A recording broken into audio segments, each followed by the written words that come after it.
तपाईहरु अब आफ्नो मोबाइलको क्यूआरमा गएर यसरी स्क्यान गर्नुभयो भने चाहिँ अटोमेटिकली हाम्रो चाहिँ मेल कपी हुन्छ। कपी गरेर तपाईहरु आफ्नो कहाँ पठाउनु पर्ने हो त्यहाँ पठाउन सक्नुहुन्छ। म आज तपाईहरुलाई आफ्नो business QR code, mobile banking अनि जस्तै वाइफाई स्क्यानरहरू चाहिँ कसरी बनाउने क्यूआर कोड भनेर त्यसको बारेमा सिकाउन जाँदैछु। यदि इन्ट्रेस्ट छ भने चाहिँ भिडियो हेर्न सक्नुहुन्छ।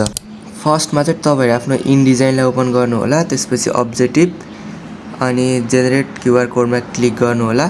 अनि त्यसपछि तपाईहरुले आफुलाई चाहिएको लेख्न पर्ने कुराहरू चाहिँ तपाईहरुले एड गर्नु होला। म चाहिँ मेरो पसलको इमेल चाहिँ यहाँ लेख्न जाँदैछु। यदि तपाईहरुले आफ्नो बिजनेस कार्डहरुको डिटेल पनि राख्न सक्नुहुन्छ। तपाईहरु आफ्नो युट्युबको लिंक पनि राख्न सक्नुहुन्छ। यसमा हरेक कुरा राख्न सक्नुहुन्छ। अनि लेखिसकेपछि चाहिँ क्लिक गरिदिनु होला। त्यसपछि आफुले मन चाहेको यो ठाउँमा चाहिँ तपाईहरु आफ्नो साइज चाहिँ पहिले नाप्नुपर्छ। त्यसको लागि चाहिँ साइज नापेर तपाईहरु म्यानेज गर्न सक्नुहुन्छ। त्यो चाहिँ आफुलाई चाहिएको केही कुराहरु लेख्न छ भने त्यो पनि हामी एड गर्न सक्छौं। तल माथि जहाँ पनि त्यो पनि लेख्न सक्नुहुन्छ। मलाई चाहिँ वाइफाईको पासपोर्ट र अनि यो इमेल चाहिरहेको थियो अहिले। अनि मैले चाहिँ अहिले वाइफाई पासपोर्ट राख्दै छु।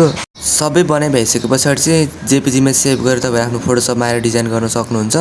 अब चाहिँ हाम्रो क्यूआर कोड रेडी भइसकेको छ, प्रिन्ट गरिसके। अब यसलाई चाहिँ स्ट्यान्डमा टास्नु पर्ने मात्रै काम हो हाम्रो।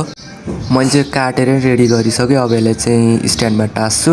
यदि तपाईहरुले पनि बनाउनु छ भने चाहिँ मलाई मेसेज गर्न सक्नुहुन्छ। पर पिस 350 मात्रै हो यसको रेट चाहिँ। यो चाहिँ मेरो इमेलको क्यूआर भयो, जेनेरेट गरेको भयो। अनि अर्को छ मसँग वाइफाईको। अब यहाँ स्क्यान गर्नेबित्तिकै वाइफाई के हो भनेर सोधिराख्नु नि पर्दैन नि त, त्यही भएर बनाइदिएको। यो चाहिँ तपाईहरु आफ्नो मोबाइलबाट स्क्रिनशट लिएर पनि बनाउन सक्नुहुन्छ यो वाइफाईको चाहिँ। अनि इमेलको चाहिँ तपाईहरु जेनेरेट नै गर्नुपर्ने हुन्छ। अब चाहिँ हाम्रो फाइनल रिजल्ट हेर्ने बेला हो। अब म चाहिँ मेल स्क्यान गर्न जाँदैछु।